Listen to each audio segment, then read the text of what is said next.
2021년 10월 22일 제이씨님의 주식 투자 시나리오의 책 직장인 투자자에게 정말 유익하다라는 주제로 미니스탁 매수일지 말씀드려 보겠습니다. 다우지수가 소폭 빠졌고 나스닥은 조금 올랐고요. 이날 S&P 500도 거의 보합 수준에서 약간 오른 걸로 마무리가 됐습니다. 뉴욕 마감 기사 살펴보겠습니다. 간단히 한번 보시죠. 다우 이어서 S&P 500도 사상 최고다. 테슬라는 3% 올랐다라는 내용입니다. 기업들의 3분기 실적 발표가 계속해서 이어지고 있습니다. 중요한 기업들이 계속해서 다음 주도 발표를 예정하고 있죠. S&P 500 지수에 속하는 기업들 중에 현재 84%가 예상치를 뛰어넘는 좋은 실적을 보여주면서 증시의 전반적인 분위기를 좋게 만들어가고 있습니다.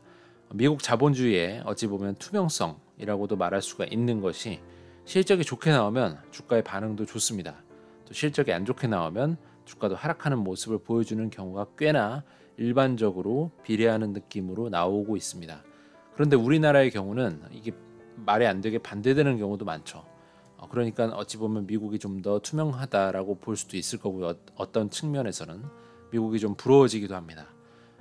예를 들면 삼성전자만 하더라도 지금 실적이 역대급 실적이 나왔지만 주가는 이미 선반영되었다라고 생각하면서 하락을 합리화하고 있죠. 주주들이 안타까워하면서도 이것을 받아들이는 상황이고, 실제로 공매도나 이런 외국 기관이나 외국인들에 의해서 이제 패대기 치는 그런 상황이 이어지면서 좀 답답한 모습을 보여주고 있는데 이해해야 되는 그런 상황이 될 수밖에 없는 것 같습니다. 버텨야죠.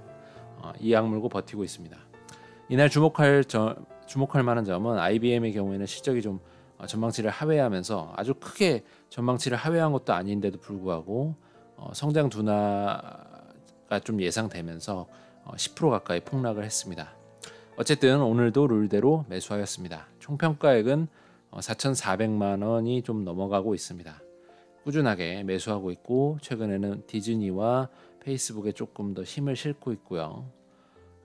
그리고 파이자도 지금 좀 내려와서 조금 더 배당을 위해서 담아가려고 하고 있고, 캐터필러도 조금 더 담으려고 마음을 먹고 있습니다. 금일 주문 내역은 디즈니 3만원, 페이스북 13만원, AT&T 2만원, 코카콜라, 파이자 각 1만원씩 총 20만원 매수했습니다. 오늘은 가볍게 책 한 권 추천해 드려볼까 합니다. 바로 직장인이면서 미국 주식을 투자하시는 분이라면 꼭 한번 참고해 보시면 좋을 만한 제이씨님의 주식 투자 시나리오라는 책입니다. 제이씨님은 아시는 분도 많을 거예요. 유튜브 구독자도 5만 가까이 되시거든요. 그래서 유명하신 분인데, 최근에는 이렇게 책을 출판하셔가지고 본인의 투자 방법이나 노하우를 공유를 해주셨습니다. 저도 처음 사서 다 읽고 한 3번 정도 지금 읽었는데 이미 익숙한 내용도 있고요. 새로운 것도 있고 해서 여러모로 공부에 좀 도움이 됐던 것 같습니다. 현명한 월급쟁이 투자자를 위한 주식 투자 시나리오. 저는 주식 투자 시나리오라고 크게 나와 있어서 이게 제목인 줄 알았는데 앞에 여기까지 작은 글씨로 되어 있는 이 부분까지가 제목이네요. 현명한 월급쟁이 투자자를 위한 주식 투자 시나리오가 제목입니다. 비즈니스 북스에서 나온 책이고요. 나온 지 그렇게 오래된 책 아닙니다. 올해 8월에 출간된 책입니다. 책의 기획 자체가 직장인의 주식 투자 마인드를 테마로 하고 있기 때문에 주식 투자의 시간 할애를 직장인들은 많이 못하게 되죠. 그렇지만 그래도 부자가 되기 위해서 투자는 해야겠다라는 마인드의 분들이 보시면, 저와 같은 상황에 놓이신 분들이 보시면 정말 도움이 되실 겁니다. 최근에 제이씨님은 운영하시는 투자 금액이 10억이 넘어가셨습니다. 정말 대단하신 것 같고요. 가장 인상 깊었던 부분은 금액이 좀 커지더라도 내가 지금 투자하고 있는 이런 방식을 그대로 유지할 수 있는가와 관련된 그런 성찰이었습니다. 저도 최근에 그런 생각을 되게 많이 해요. 내가 지금 제대로 좀 투자를 하고 있는 건지, 위험에 내 재산을 너무 노출시키고 있는 건 아니지, 제가 혼자 사는 것도 아니고 와이프와 두 아들이 아니죠. 아들과 딸이 있는 두 아이들이 있는데도 불구하고 제가 너무 제 마음대로 이렇게 재산을 너무 마음대로 노출시키고 있는 건 아닌지, 위험에 그런 걱정도 좀 들 때도 있고요.